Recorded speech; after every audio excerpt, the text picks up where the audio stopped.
ಗಣಪತಿ ಭಟ್ರು ಸ್ವಲ್ಪ ಹಾ ಅನಾರೋಗ್ಯ ಅಂದ್ರೆ ಆರೋಗ್ಯ ಸರಿ ಇಲ್ಲದೆ ಹಾ ಮೇಳದಿಂದ ಹೋಗಿಬಿಟ್ರು. ದೈಹಿಕ ಬೇಡ ಸ್ಥಿತಿ ಗೊತ್ತುಂಟಲ್ಲ ಅವ್ರಿಗೆ. ಹೌದು ಹೌದು. ದೈಹಿಕ ಸ್ಥಿತಿ ಸ್ವಲ್ಪ ಅಂದ್ರೆ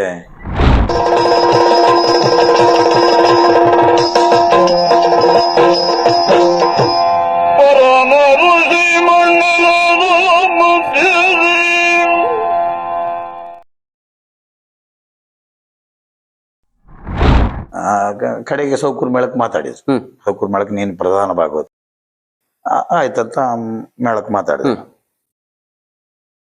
ಆಯ್ತು. ಸೌಕೂರ್ ಮೇಳಕ್ಕೆ ಶಬರಾಯರಾಗಿತ್ತು. ಸಾಲಿಗ್ರಾಮ್ ಮೇಳಕ್ಕೆ ಸಾಲಿಗ್ರಾಮ್ ಮೇಳಕ್ಕೆ ಶಬರಾಯರು, ಗಣಪತಿ ಭಟ್ರು, ಅಮೀನ್ರನ್ನ ಬಿಟ್ರ. ಅಮೀನ್ ತಾನ್ ಬರುದಿಲ್ಲ, ಮೇನ್ ಭಾಗವತಿಗೆ ಕೊಟ್ರು ಮಾತ್ರ. ಅಂದ್ರೆ ಯಾರಿಗೇ ಆಗ್ಲಿ ಒಂದು ಉನ್ನತ ಹುದ್ದೆಗೆ ಹೋಗ್ಬೇಕು, ಪ್ರಮೋಷನ್ ಬಯಸುದು ಸಹಜ, ಯಾರೇ ಆಗ್ಲಿ, ಅವ ಇವ ಅಂತ. ಅದು ತಪ್ಪಂತಲ್ಲ. ಅದು ಅವಕಾಶ ಕೊಡ್ಲಿಲ್ಲ, ಯಾಕೋ ಗೊತ್ತಿಲ್ಲ ಅವ್ರಿಗೆ ಕೊಡ್ಲಿಲ್ಲ. ಅವರು ಹೊತ್ತು ಭಾಗವತರಾಗಿತ್ತು ನಾವ್ರೊಟ್ಟಿಗೆ. ಶಬರಾಯರು, ಗಣಪತಿ ಭಟ್ರು ಆಯ್ತು. ಅವರು ಎಣಿಸಿದ್ದು ಶಬರಾಯರು, ಅಮೀನ್ರು, ಗಣಪತಿ ಭಟ್ರು ಅಂತ ಏನೋ ಇರ್ಬೋದು. ಆದ್ರೆ ಅದು ಆಗ್ಲಿಲ್ಲ. ಅಮೀನ್ ತಾನು ಬರುದಿಲ್ಲ. ಇವರು ಮೇಳದಲ್ಲಿ ಅಗ್ರಿಮೆಂಟ್ ಇತ್ತಾರೆ ಅಮೀನ್ರಿ. ಆಗ ಹೇಳಿದ್ರು, ಮೇಳ ಶುರುವಾಯ್ತು. ಮೇಳ ಶುರುವಾಗಿ ಸೌಕೂರ್ ಮೇಳ ಆರಂಭ ಆಯ್ತು. ಸೌಕೂರ್ ಮೇಳಕ್ಕೆ ನಾನು ಹೋದೆ. 2-3 ದಿವಸ ಆಗಿತ್ತು. 2-3 ದಿವಸ ಆಗಿತ್ತು. ಬೇರೆ ಇದ್ದಾರೆ ಸರ್? ಬೇರೆ ಇದ್ದಾರೆ. ಬೇರೆ ಅಂದ್ರೆ ಒತ್ತು ಭಾಗವತ ಆಗಿ ಯಾರೋ ಇದ್ದಿದ್ರಪ್ಪ, ಮಂಜುನಾಥ್ ಗೌಡ. ನೀವು ಮುಖ್ಯ ಭಾಗವತ? ನಾನು ಮುಖ್ಯ ಭಾಗವತ. ಕಡೆಗೆ ಕಿಶನ್ ಹೆಡ್ರೆ ಹೇಳ್ರು, ಬಂದು ನಿಂದ ಹೆಲ್ಪ್ ಆಗ್ಬೇಕಲ್ಲ.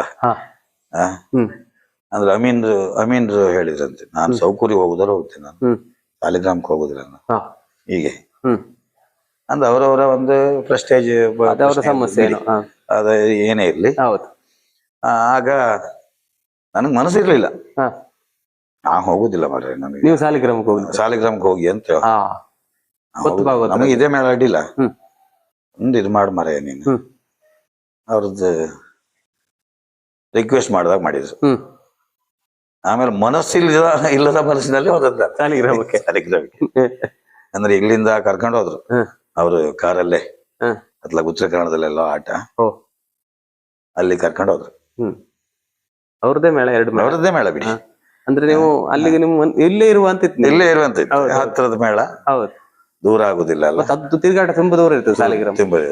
ಈಗ ಅಮೀನ್ರು ಇಲ್ಲಿ ಕರೆದ್ರು, ಅಮೀನ್ರು ಸೌಕೂರು ಕ್ಷಯಿಸಿದ್ರು. ಇಲ್ಲಿ ಮುಖ್ಯ ಭಾಗವತರಾಗಿ. ಮುಖ್ಯ ಭಾಗವತ. ಇಲ್ಲಿ ಒತ್ತು ಭಾಗವತರ ಅವ್ರಿಗೆ ಯಾರು ಸರ್? ಒತ್ತು ಭಾಗವತರ ಯಾರೋ ಮಂಜುನಾಥ್ ಗೌಡ. ಯಾರು ಅಲ್ಲಿಗೆ ಒತ್ತು ಭಾಗವತರಾಗಿ ಹೋಗಿ ಅಲ್ಲಿಗೆ ನಾನು ಅಲ್ಲಿಗೆ 4 ಜನ ಭಾಗವತರ ಆಯ್ತು ಅಲ್ಲಿ. ಸಂಗೀತ, ಆಮೇಲೆ ನಾನು 10 ಗಂಟೆಯಿಂದ 12 ಗಂಟೆವರೆಗೆ, 12 ಗಂಟೆಯಿಂದ 2 ಗಂಟೆವರೆಗೆ ಗಣಪತಿ ಭಟ್ರು, ಆಮೇಲೆ ಶಬರಾಯರು. ಸಿಕ್ಕಾಪಟ್ಟೆ ಭಾಗವತ. ಅಂದ್ರೆ ಆವಾಗ ಮೇಘಮಯೂರಿ ಅಂತ ಒಂದು ಪ್ರಸಂಗ, ಬುಟ್ಟಿಗೆರೆ ಪುರುಷೋತ್ತಮ ಪೂಜಾ ಅಂತ ಅವ್ರು ಬರ್ದದ್ದು ಒಳ್ಳೆ ಪ್ರಸಂಗ ಮಾತ್ರ. ಐತಿಹಾಸಿಕ ಕತೆ. ಆಮೇಲೆ ಡಾಕ್ಟರ್ ಚಂದ್ರಶೇಖರ್ ಶೆಟ್ಟರ್ದ ಒಂದು ಪ್ರಸಂಗ ಇತ್ತು, ಯಾವುದು ಶೃಂಗ ಸಾರಂಗ. 2 ಪ್ರಸಂಗ, ಹಿಟ್ಟು ಪ್ರಸಂಗ. ಆಮೇಲೆ ಪೌರಾಣಿಕ ಪ್ರಸಂಗ. ಅಂದ್ರೆ ಉತ್ತರ ಕನ್ನಡಕ್ಕೆ ಹೋದವಾಗ ಪೌರಾಣಿಕ ಪ್ರಸಂಗವೇ ಹೆಚ್ಚಾಗ್ತಿತ್ತು. ಅಲ್ಲಿ ಪೌರಾಣಿಕ ಹೆಚ್ಚಾಗ್ತಿತ್ತು, ಈ ಸಾಮಾಜಿಕ ಪ್ರಸಂಗ ಕಡಿಮೆ. ಅಲ್ಲಿ ಉತ್ತರ ಕನ್ನಡಕ್ಕೆಲ್ಲೋ ಕರ್ಕೊಂಡು ಹೋದ್ರಪ್ಪ, ಅಂಕೋಲ ಆ ಸೈಡ್ ಎಲ್ಲೋ ಒಂದು ಆಟ ಆಗ್ತಿತ್ತು. ಆಟ ಕರ್ಕೊಂಡು ಹೋದ್ರು. ನಮ್ಗದ ಹೆದರಿಕೆ ಎಲ್ಲ ಇಲ್ಲ.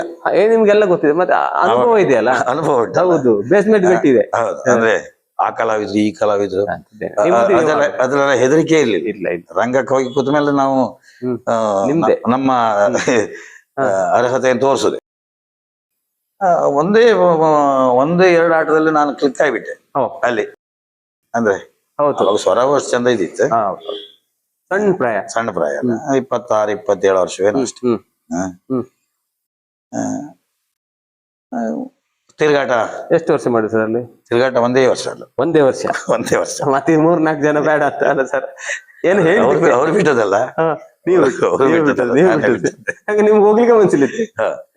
ಅಲ್ಲ ಒಳ್ಳೆ ಅವಕಾಶ ಇದ್ದಿತ್ತು. ಹೌದು. ಯಾಕಂದ್ರೆ ಆವಾಗ ತಿರುಗಾಟ ಆರಂಭ ಆಯ್ತು, ಒಂದು 2 ತಿಂಗಳು 3 ತಿಂಗಳು ಆಯ್ತು. ಹಾ ಗಣಪತಿ ಭಟ್ರು ಸ್ವಲ್ಪ ಹಾ ಅನಾರೋಗ್ಯ ಅಂದ್ರೆ ಆರೋಗ್ಯ ಸರಿ ಇಲ್ಲದೆ ಹಾ ಮೇಳದಿಂದ ಹೋಗಿಬಿಟ್ರು.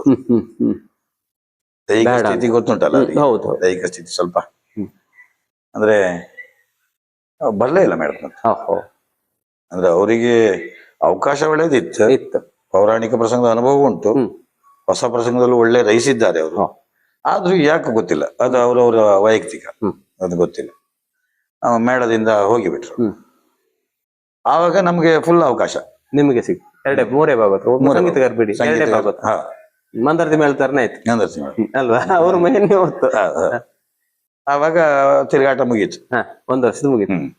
ತಿರುಗಾಟ ಮುಗಿದ್ರೊಳಗೆ ಶಿರ್ಸಿ ಮೇಳ ಅಂತ ಒಂದು ಹೊಸ ಮೇಳ, ಮುದ್ದಣ್ಣ ಶೆಟ್ಟಿ ಅಂತ ವಕೀಲರು ಅವರೊಂದು ಮೇಳ ಮಾಡಿದ್ರು ಶಿರ್ಸಿ. ಪಂಚಲಿಂಗೇಶ್ವರ ಕೃಪಾಪೋಷಿತ ಯಕ್ಷಗಾನ ಮಂಡಳಿ ಅಂತಿದ್ದದ್ದು ಶಿರಸಿ ಮಾರಿಕಾಂಬ ಕೃಪಾಪೋಷಿತ ಆಯ್ತು. ಯಾಕೆಂದ್ರೆ ಅದು ಕೆಲವು ಕಲಾವಿದರಿಗೋಸ್ಕರವೇ ಮಾಡಿದಂತ ಮೇಳ. ಅಂದ್ರೆ ಎಮ್ಮೆ ನಾಯ್ಕರು, ನಾಗೇಂದ್ರ ರಾವ್, ಗೋಡೆ ನಾರಾಯಣ ಹೆಗಡೆ, ರಾಮಗುರು, ರಾಮದಾಸ್ ರಾಮಗುರು, ಅಪ್ಪ ಇಬ್ಬರು. ಒಳ್ಳೆ ಸೆಟ್. ಕೆಂಪಕೆರೆ ಮಾಧವ ಹೆಗಡೆ, ಇಂಥ ಕಲಾವಿದರು ಸೇರಿಸಿ ಒಳ್ಳೆ ಗಜಗಟ್ಟಿ ಮೇಳ. ಅಂದ್ರೆ ಸಾಲಿಗ್ರಾಮ ಮೇಳಕ್ಕೂ ಸರಿಯಾದಂತಹ ಮೇಳ, ಆತರ ಮೇಳ, ಅಂತ ಮೇಳ ಮಾಡಿದ್ರು. ಅಮೀನ್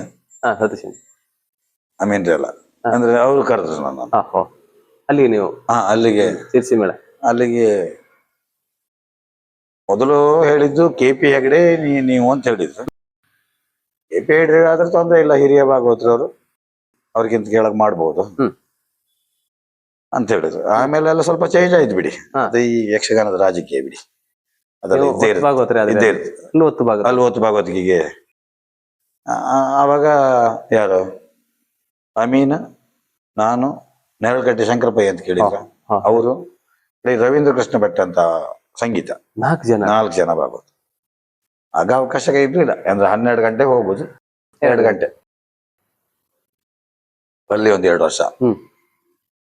ಆಮೇಲೆ ಪುನಃ ಮತ್ತೆ ಸಾಲಿಗ್ರಾಮಕ್ಕೆ ಕರೆದ್ರು, ಮತ್ತೆ ಪುನಃ ಸಾಲಿಗ್ರಾಮಕ್ಕೆ ಕರೆದವಾಗ ಅಲ್ಲಿಯೂ ಹಾಗೆ, ಅಲ್ಲಿಯೂ 10 ಭಾಗವತಿಗೆ ಕೇಶವ ಹೆಗಡೆ ಕೊಳಗಿ, ಅಂದ್ರೆ ಅವರ ಸಹವರ್ತಿಗಳು ಆ ಕಡೆ ಕಲಾವಿದರೆಲ್ಲ ಜಾಸ್ತಿ ಇದ್ರು, ಹಾಗಾಗಿ ಇರ್ಬೋದು. ಆ ವರ್ಷ ಡಾಕ್ಟರ್ ಚಂದ್ರಶೇಖರ ಶೆಟ್ಟರ್ ಪ್ರಸಂಗ ರಂಗನಾಯಕಿ. ಒಳ್ಳೆ ಐತಿಹಾಸಿಕ ಪ್ರಸಂಗ, ಯಕ್ಷಮ ನಾಯಕ, ಒಳ್ಳೆ ಪ್ರಸಂಗ. ಆ ಪ್ರಸಂಗದಲ್ಲಿ ನನಗೆ ಅಲ್ಲ ಮೊದಲು ಪರಿಚಯ ಆಯ್ತು, ನನ್ನದು ಉತ್ತರ ಕನ್ನಡದಲ್ಲಿ ಪರಿಚಯ ಆಯ್ತು ಹೆಚ್ಚಿನ ಪ್ರೇಕ್ಷಕರಿಗೆ. ಆದ್ರೂ ರಂಗನಾಯಕಿ ಅನ್ನುವಂತಹ ಪ್ರಸಂಗ ಅದು ನನಗೆ ಒಂದು ಹೆಸರು ತಂದುಕೊಟ್ಟ ಪ್ರಸಂಗ. ಪ್ರಧಾನವಾಗಿ ಹೇಳುವುದಾದ್ರೆ ಸಾಲಿಗ್ರಾಮ ಮೇಳ ಹೆಸರು ತಂದುಕೊಟ್ಟ ಪ್ರಸಂಗ. ಅಂದ್ರೆ ಕಿಶನ್ ಹೆಗಡೆ ಅದಕ್ಕೆ ನನಗೆ ತುಂಬಾ ಅವಕಾಶ ಕೊಟ್ಟಿದ್ದು. ಸಣ್ಣ ಪುಟ್ಟ ಸಮಸ್ಯೆ ಬರ್ತದೆ ಮೇಳದಲ್ಲಿ, ಅದೆಲ್ಲ ಲೆಕ್ಕಕ್ಕಲ್ಲ. ಆದ್ರೆ ಹೆಸರು ಬಂದದ್ದು ಕರಂಜಾಲು ಭಾಗವತರು ಅಂತ ಹೆಸರು ಬಂದು ರಂಗನಾಯಕಿ. ಪೌರಾಣಿಕ ಪ್ರಸಂಗಕ್ಕೂ ಹೌದು, ಸಾಮಾಜಿಕ ಪ್ರಸಂಗಕ್ಕೂ ಸೈ ಅನ್ನುವಂತ ಒಂದು ಹೆಸರು ತಂದುಕೊಟ್ಟ ಪ್ರಸಂಗ ರಂಗನಾಯಕಿ, ಡಾಕ್ಟರ್ ಪ್ರಸಂಗ. ಆವಾಗ ಅಲ್ಲಿ 1-2 ವರ್ಷ ಕೊಳಗಿ ಕೇಶವ ಹೆಗಡೆ ನಾನು ಒಟ್ಟಿಗೆ ಸಹ ಕಲಾವಿದ. ಅಂದ್ರೆ ಕೊಳಗಿ ನನ್ನನ್ನ ಕೇವಲವಾಗಿ ಕಾಣ್ತಿರ್ಲಿಲ್ಲ ಕೇಶವ ಹೆಗಡೆ, ಅಂದ್ರೆ ನನ್ನ ಬಗ್ಗೆ ಒಂದು ಇದಿತ್ತು, ಗೌರವ ಇದಿತ್ತು. ಯಾಕೆಂದ್ರೆ ನನ್ನ ಹತ್ರ ಕೆಲವು ಪ್ರಸಂಗದ ಬಗ್ಗೆ ಕೇಳ್ತಾ ಇದ್ರು. ಅದ್ರ ಕೆಲವು ಮಟ್ಟುಗಳು ಅಂತಿರ್ತದಲ್ಲ, ಆ ಮಟ್ಟುಗಳ ಪದ್ಯ ಹೇಳಲಿಕ್ಕೆ ಆಗದಿದ್ರೆ ಎಲ್ಲವರಿಗೂ ಎಲ್ಲವನ್ನೂ ಕಲೀಲಿಕ್ಕೆ ಆಗುದಿಲ್ಲ, ಒಂದೇ ಸಲ ಕಲೀಲಿಕ್ಕೆ. ಮತ್ತೆ ಕಲ್ತು ಮುಗೀತು ಅನ್ನುವಂಥದ್ದು ಇಲ್ಲ ಅಲ್ಲ. ಇಲ್ಲ ಸರ್, ಯಾವಾಗಲೂ ಕಲಿತಾ ಇರ್ಬೇಕು. ಕಲಿಯುವಿಕೆ ಅನ್ನೋದು ಸಾಗರ ಇದ್ದಾಗ, ಮುಗಿಯುವುದಿಲ್ಲ, ಕೊನೆ ಇಲ್ಲ. ಯಾರ ಹತ್ರ ಏನು ವಿದ್ವತ್ತು ಇರ್ಬೋದು, ಅವ್ರ ಹತ್ರ ನಾವು ಕಲಿಬೇಕು. ಒಬ್ಬ ಸಣ್ಣವನ ಹತ್ರ ಒಂದು ವಿದ್ಯೆ ಇರ್ಬೋದು, ಅದನ್ನ ನಾವು ಕಲಿಬೇಕು, ಹಿರಿಯವರಾದ್ರು. ಇದರಿಂದ ಈಗ ಹೇಳಿಕೊಟ್ಟು ಅವ್ರ ಹತ್ರ ಇದ್ದದನ್ನ ನಾವು ತಕೊಂಡು ಎಕ್ಸ್ಚೇಂಜ್ ಅದು ಇದ್ದದ್ದೇ, ಈ ಕಲೆಯಲ್ಲಿ ಅಂತೂ ಇದ್ದದ್ದೇ ಬಿಡಿ. ಹಾಗೆ ಅಲ್ಲಿ 1-2 ವರ್ಷ ಮತ್ತೆ ಸಾಲಿಗ್ರಾಮದ 2 ವರ್ಷ ಮತ್ತೆ ಆಮೇಲೆ ಮತ್ತೆ ಮುಂದರ್ತಿಯವ್ರು ಕರೆದ್ರು. ಮತ್ತೆ ಮಂದರ್ತಿಯವರು. ಮಂದರ್ತಿಯವರು ಪ್ರಧಾನ ಭಾಗವತರಾಗಿ ಬರ್ಬೇಕು ನೀವು. ಹಾಗೆ ಎಷ್ಟು ಒಂದೇ ಅವಾಗ 2 ಮೇಳ ಆಯ್ತು. 2 ಮೇಳ ಆಯ್ತಾ? 2 ಮೇಳ. ಒಂದಕ್ಕೆ ನಾನು ಎ ಮೇಳಕ್ಕೆ, 2ನೇ ಮೇಳಕ್ಕೆ ಹಿರೇಣಾಚಾರ್ ಹಿಂಗ ಅವರಾಯ್ತು. ಆವಾಗ ಜೋಡಾಟ ಎಲ್ಲ ಮಸ್ತ್ ಆಗ್ತಿತ್ತು. ಭಾಗವತರಿಗೆ ಕಷ್ಟ ಅಲ್ಲ ಸರ್ ಜೋಡಾಟದಲ್ಲಿ? ಭಾಗವತರಿಗೆ ಕಷ್ಟವೇ. ವೇಗ ಬೇಕು, ವೇಗ ಬೇಕು, ಮತ್ತು 1 ಗಂಟೆಯಿಂದ ಕೂಗಬೇಕಲ್ಲ. ಹೌದು, ಬೆಳಗೋರಿಗೆ ಮತ್ತೆ ಬೆಳಿಗ್ಗೆ ಹೋಗ್ಬೇಕಲ್ಲ, ಹೈ ಪಿಚ್ಚಲ್ಲಿ ಹಾಡ್ಬೇಕು. ಹೈ ಪಿಚ್ಚಲ್ಲಿ ಹಾಡ್ಬೇಕು. ಆವಾಗ ಒಂದು ಮಂದರ್ತಿ ಮೇಳದಲ್ಲಿ ಸುಮಾರು ವರ್ಷ ಇದ್ದೆ. ಎಷ್ಟು ವರ್ಷ ಇದ್ರಿ ಸರ್ ಮಂದರ್ತಿ ಮೇಳ? ಮಂದರ್ತಿಯಲ್ಲಿ ಒಟ್ಟಿಗೆ ಒಂದು 15 ವರ್ಷ ಇದ್ದೀನಿ. ಆಗ ಸೇರಿದವು ತಾವು? ಆವಾಗ ಸೇರಿದವಲ್ಲ, ಟೋಟಲಿ ಹೋಗಿ ಬಂದು. ಆಗ ಸೇರಿದಲ್ಲಿ ಎಷ್ಟು ಹೊತ್ತಿದ್ರಿ? ಆವಾಗ ಒಂದು 5, 6, 7 ವರ್ಷ ಇದ್ರಿ. ಮೊದ್ಲೊಂದು 3 ವರ್ಷ ಇದ್ರಿ ಅಲ್ಲ? 2 ವರ್ಷ 3 ವರ್ಷ 2 ವರ್ಷ ಇದ್ರಿ. 7, 9 ವರ್ಷ. ಆವಾಗ ಜೋಡಾಟ ಮಸ್ತ್ ಆಗ್ತಿತ್ತು. ಆವಾಗ ಕೆಲವು ಕಲಾವಿದರೆಲ್ಲ ಅಂದ್ರೆ ಈಗಿನ ಯುವ ಪೀಳಿಗೆ ಯಕ್ಷಗಾನ ರಂಗಲಿ ಬರಲಿ ಭಾಗವತರು, ಅಂದ್ರೆ ಈಗ ಪ್ರಚಲಿತದಲ್ಲಿರುವಂತಹ ಭಾಗವತ ರಾಘವ, ಜನ್ಸಾಲೆ ಇವರ ಸಂಗೀತ ಆವಾಗ ಅಂದ್ರೆ ಸರಿಯಾಗಿ ಇದು ಕೊಡ್ತಿದ್ರು. ಯಾಕಂದ್ರೆ ಅವ್ರಿಗೊಂದು ಸಾಧನೆ ಮಾಡ್ಬೇಕು, ಕಲಿಬೇಕು ಅನ್ನೋಂಥ ತುಡಿತ ಇತ್ತು ಯಾರಿ ಜನಸಾಲೆ ಅಲ್ಲ. ಈಗ್ಲೂ ಕಲಿಯುವಂತ ಒಂದು ತುಡಿತ ಇತ್ತು. ಏನಾದ್ರೂ ಅನುಭವ ಅಂದ್ರೆ ಯಾವ್ದು ಪದ್ಯದ ಬಗ್ಗೆ, ರಾಗದ ಬಗ್ಗೆ ನನ್ನ ಹತ್ರ ಈಗಲೂ ಕೇಳ್ತಾರೆ. ಇದುಂಟು, ಕಲಿಯುವಂತಹ ಮನಸ್ಸು ಈಗಲೂ ಇತ್ತು. ಅದು ಬೇಕು ಸರ್. ಅದೇ ಕಲಾವಿದರಿಗೆ ಅದು ಇರ್ಬೇಕು. ಹೌದು.